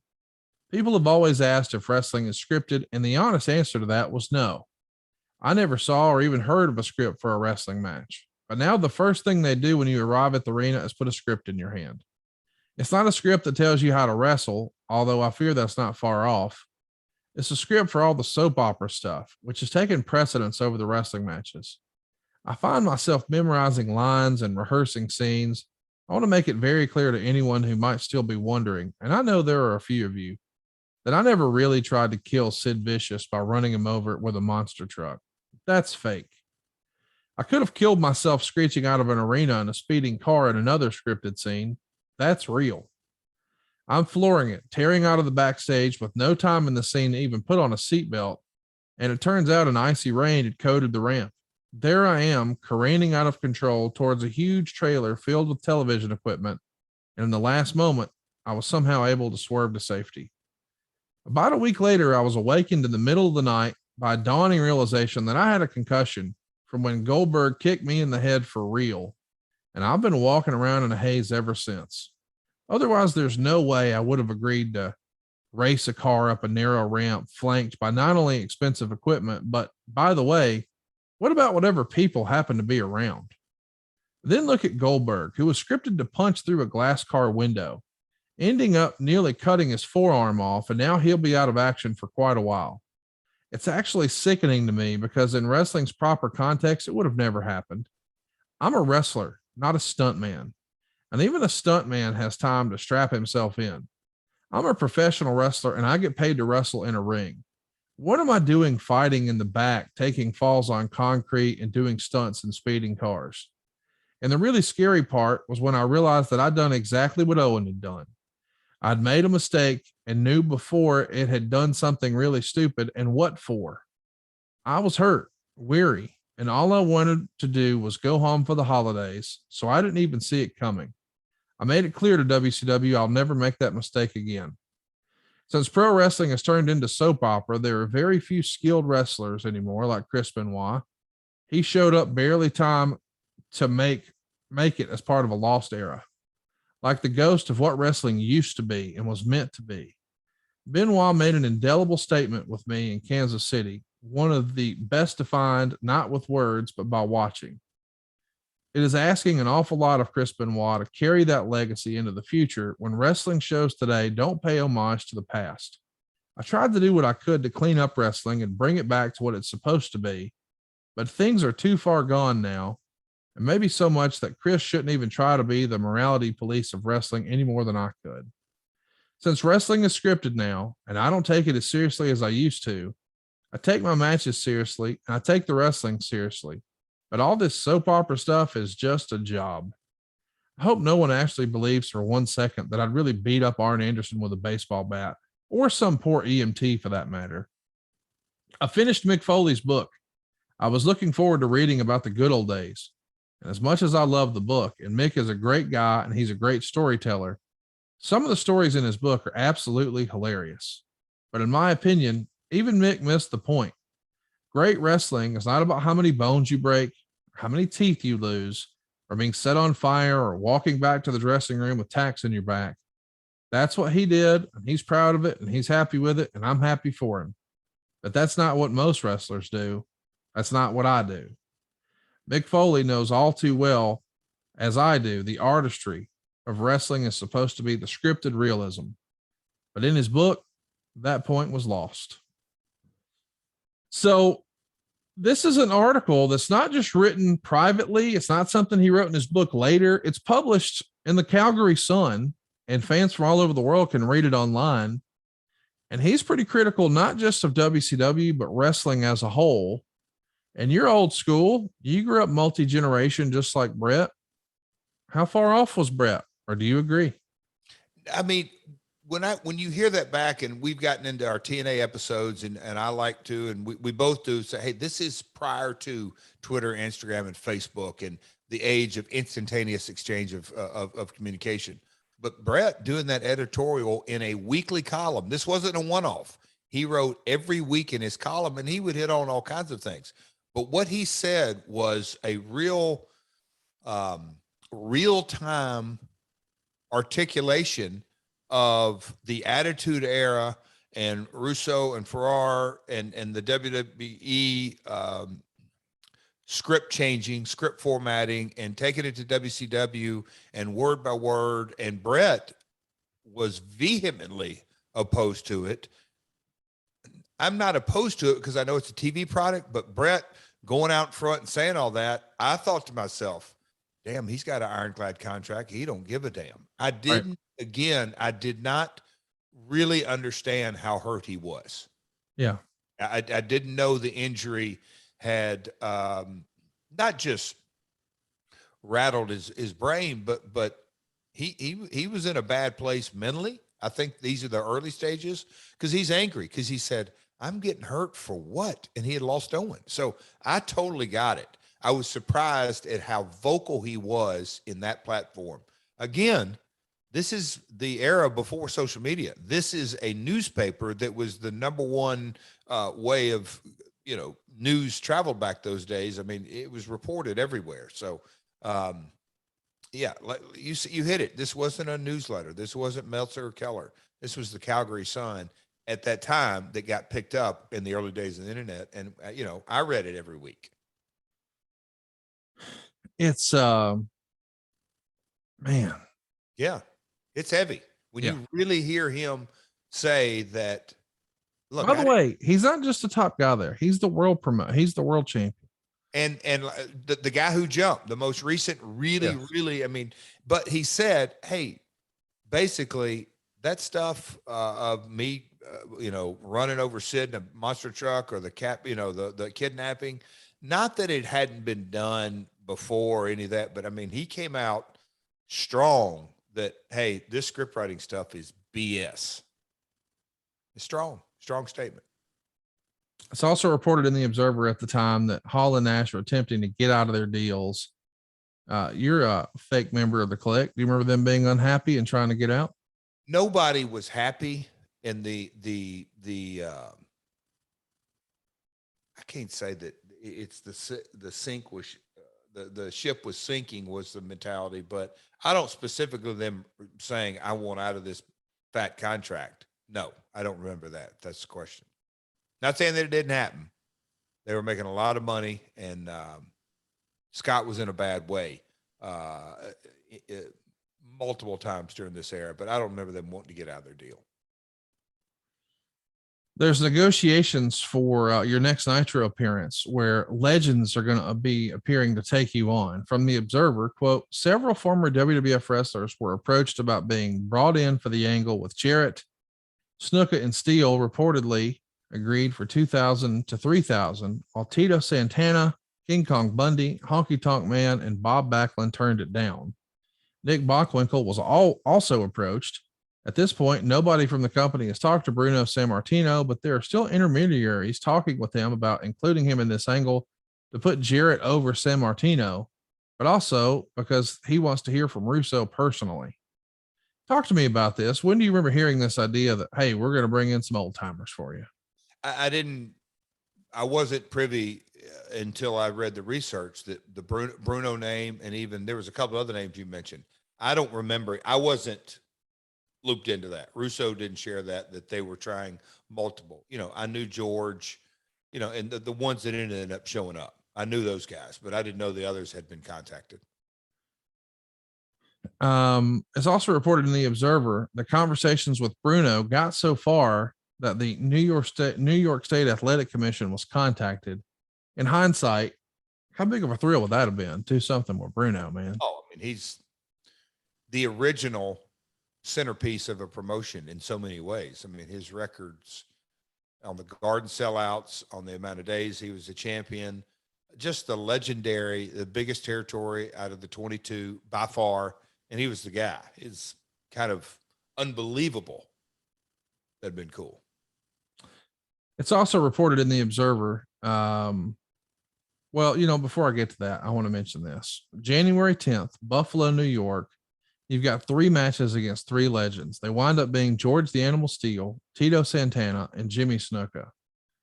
And this is a big deal for a lot of reasons. This is the Nitro that's the go-home show for Sold Out. You come out in a Tennessee Titans jersey because this show's in Buffalo.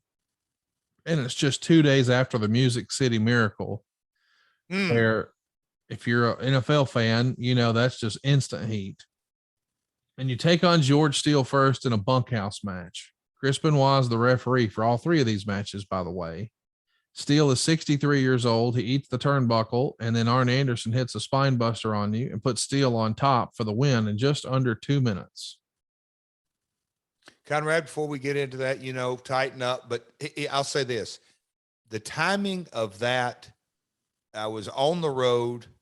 I got my got my wife Jill to ship me a Y-check jersey, and it was Titans against Tennessee Titans versus Buffalo Bills, and it's a big play. Not to get everybody knows that story, but this is one of the Nitros that there's photos from it to this day and autograph signings. It's definitely one of those Nitros. Out of all the ones I've done, it's right up there, top 3 that get mentioned because of the timing. That it was if you're a Buffalo Bills fan, the Titans are the biggest heels in the history of the rivalries. And I walk out with a Titans jersey the day after, 2 days after it happened, because it happened on a Saturday. It was just, it added to everything in so many ways. But man, we're going to get into these legend things, and God, my brain hurts even before the Snuka situation went down. Here we go. Talking about brain hurt. We're going to get there. Terry Funk schedules Bret Hart and Kevin Nash to take on each other in the main event, and you're shown playing both sides of the fence for their match. And next up is Tito Santana. It's a regular wrestling match. Now,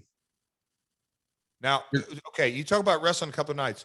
George the Animal Steele has already beat me 1, 2, 3 on this night. Yes. I know Arn did the spine buster, but still. So the people got to see Jeff Jarrett get his ass kicked in his Titans glory early in the Nitro. So go ahead. Now, the second time you see him, Tito Santana in a regular match, Paul Orndorff is going to come out and give you a pile driver. So you lose in 2 minutes and 25 seconds. So you've lost now 2 matches, but finally you're going to be taking on the 56-year-old Jimmy Snuka in a cage match. And Snuka winds up doing his splash off the top of the cage onto you. And when it happens, I don't think anybody would have imagined that this was even possible, but things were really bad for you. Take us through what you remember, if anything. Bro, do you think there's any way Savage that Snuka can do his leap that we made so famous out of the Garden? I'm like, well, have you asked him? Yeah, he can say he can do it. I'm like, well, if he said he can do it, just have him hit me low, which would be across my midsection, not really in my chest, but you're diving off the top, and Benoit was going to follow it up, and it's kind of a 1-2. So Snuka, and then it'd been good for Chris because he did that flying headbutt. Conrad, when his 250, 60, 70-pound body, whatever it was, hit me, you can go back and watch it. It happened so fast. It's like trying to catch a huge sack of potatoes that weigh 200+ pounds on your chest and not have whiplash. My head went back on the mat so damn quick. I knew my bell was wrong at this point. If we're going to walk through it step by step, I knew my bell was wrong, but we had to do the finish. So for the third time, the chosen one goes down to a legend, and Benoit, added insult to injury with the headbutt. But Conrad, little did I know what was coming up for me for the next a while. I'll say that. We'll talk about that, but first I want to play this clip. This is Snuka and Jeff. Legendary performers ever in pro wrestling. So nice little ovation for Snuka when he comes out. And sure enough, as we said, this is in a cage match, and Chris Benoit is here as the special guest referee. And I mean, it's pretty crazy when you think about how all of this is going down, and that you're having Superfly climb the cage. But let's take a listen here.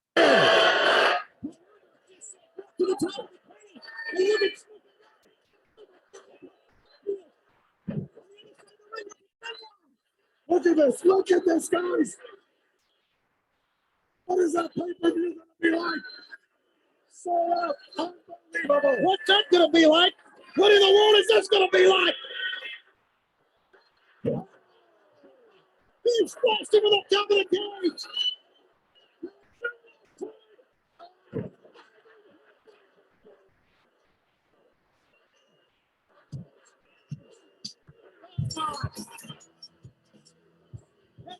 You roll over and hold your head. But I'll tell you, watching TV, Jeff, you can't tell how bad this is. I don't mean to make this comparison, but I remember feeling that way when I saw Dale Earnhardt crash and hit the wall. We've seen all these spectacular crashes in NASCAR before, and we think, oh, he'll be all right. It was that one that cost him his life. And now this, I mean, you're just laying there and he jumps off the top rope. In theory, how do you get a concussion on that deal? But you do, because you're talking about, as you said, 250 plus pounds coming down off the top of the cage. And guys, if you've never been in a wrestling ring, it ain't a mattress. It ain't a trampoline.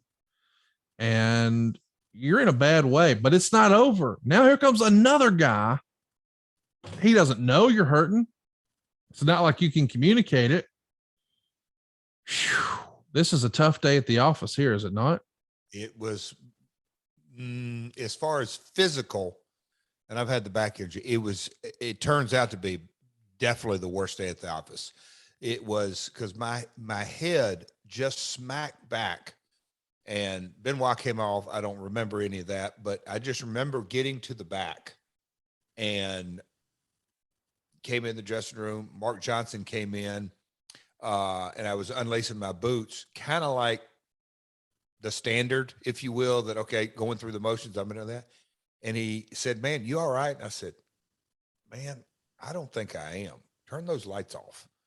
And he just thought that was odd because we were in a little bitty kind of dressing room. It's like the officials' room or whatever it may be. He's like, really? And I said, yeah, just turn the lights off for a second.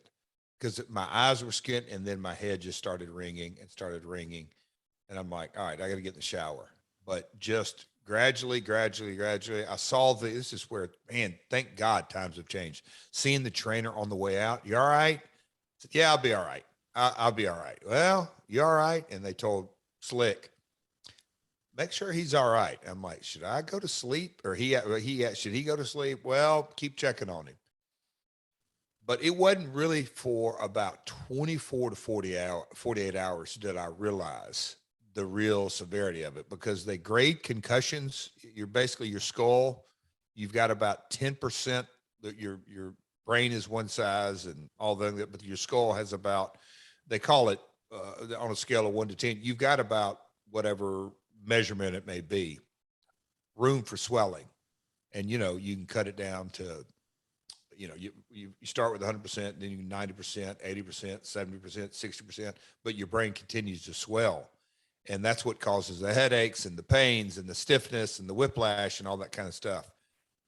Erie was the next night. This was Buffalo. And by the time I got to Erie the next afternoon, I kind of knew that, okay, this is brutal. And I think we'll get into the Thunder episode. Me reading this, I'm like, wow, that was insane. But yep, this put me, I don't want to get too far ahead, but I guess it was about a 3 to 5 day span where I stayed in a dark room. It was brutal. If you've ever been concussed, people know what I'm talking about. But just the lightest bit of light or sound, or you're nauseous, you don't want to eat, you feel like throwing up, but there's nothing on your stomach, is brutal, Conrad. It was absolutely brutal. And we're not done with the concussion talk. Later that night, Kevin Nash and Bret Hart face off It's going to be Bret's last ever match for WCW.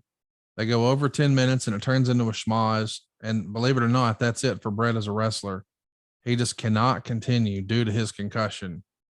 And that's really scary when you think, wait a minute, I got the same thing. And that's the story of the NWO 2000. We'll call this part 1. We're going to shut it down for now because I want to come revisit this and talk about trying to come back from this concussion and trying to make sense of the NWO 2000 and trying to make chicken salad, pardon the pun. But this is a real trying situation where now it's no longer just, oh man, isn't this creative silly? No, we're really fucking hurt now for real. And I know it's easy for a lot of people who are on the outside to say, oh, well, that stuff's this or that. You can't put into words how scary this must have been, because this is very much the era of, hey, if you don't work, you don't get paid. And I know we got guaranteed contracts and what have you, but there's more to life than just the income. But as the primary wage earner, you got to at least be thinking about it. And now you had this momentum, but what now? And I can't imagine what that's like. I want to talk more about that on part 2. I hope you guys are digging what we're doing. We're going to continue this story, and we got a lot more really fun stuff planned coming your way. We ran down some of the teases last week, but I want to do it again. We're going to hit Sacrifice 09. We're going to hit King of the Mountain and how we debuted that concept. We're going to do a whole show on AJ Styles and one on Monty Brown, and we'll hit a couple of Slammiversaries. Going to talk about the Steiner brothers. And before you know it, man, the end of July will be here. Jeff Jarrett's going to be at Starrcast. He's got a big stage show planned, and he'll be there for meet and greets and a whole host of other stuff. But before we get there, man, folks, you got to check us out on adfreeshows.com. And of course, this coming Monday, we're going to be going live on YouTube and everywhere else, talking to our friends about our brand new action figure set. I can't believe this is real. The My World action figures. Stay tuned to our social media. We'll have all the links you need. This is going to be a fun few weeks here, man, but it's pretty sobering to talk about the realities of injuries in wrestling like this. Is it not? Conrad, I'm fired up. I don't know when you're going to drop part 2 of this when we get going, because I had my second kid on the way. Following up out of this, the Radical situation, Russo loses power. He's 3 months into the job, 4 months into the job. He loses power. There is so much that kind of comes out of this, but in one back, Bret, who would have thought that was really the end of his in-ring career? Right. And the situation with me, that it started out all fun and games. Hey, let Snuka dive off. I'm looking forward to part 2, Conrad. This is a really, I don't know, a lot of fun to go down this road, but man, all fun and games till somebody's eye gets put out. But speaking of Conrad, got a Skybound panel that's coming up this week, WrestleQuest. There's so much going on, pal. I'm not going to try to shoehorn it in on here. Enjoy this episode. I really did. I enjoyed it too. I'm also excited to talk about our boy. We're talking about legacy supplements. And if you have been a listener of our show for a long time, you know how much Jeff and I really know, like, and respect Mr. Nick Aldis. Well, he's created something that our listeners have really gravitated to. We've heard a ton of great feedback about this. I'm talking about using Test X9. It's the all natural testosterone booster that helps you get more drive, more strength, more energy. And well, it helps your little general stand at full attention. Well, Legacy has leveled up again, and now they're offering a combination of products that are specifically designed to help men who feel like they've lost their edge get their edge back. It's even called the Get Your Edge Back Stack. Maybe you've been feeling more aches and pains than you used to. Maybe you lack motivation or drive. Maybe your mind isn't as sharp as it once was. It's time to get your edge back. This stack features Pro Collagen Plus to increase strength and reinvigorate joints, Test X9 to naturally boost your testosterone, and Total Mind to improve your brain function and memory. Try the Get Your Edge Back stack for 30 days, and we're confident you'll feel like a new man, especially if you're over 30. So go to the new and improved LegacySups.com.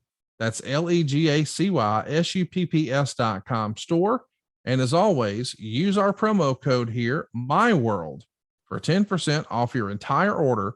And while you're there, check out their best sellers like the amazing Sleep Recovery Aid, which is Recovery PM, and their all new women's line, Her Legacy, brought to you by the 9-time women's world champion, Mickie James. That's Legacy Sups, LEGACYSUPPS.com. And the promo code is MyWorld, but no promo code needed for adfreeshows.com. Get all these shows early and ad free over there. And we'll see you guys back here next week, talking all things NWO 2000 and so much more. It's My World with Double J, Jeff Jarrett. Peace, my friend.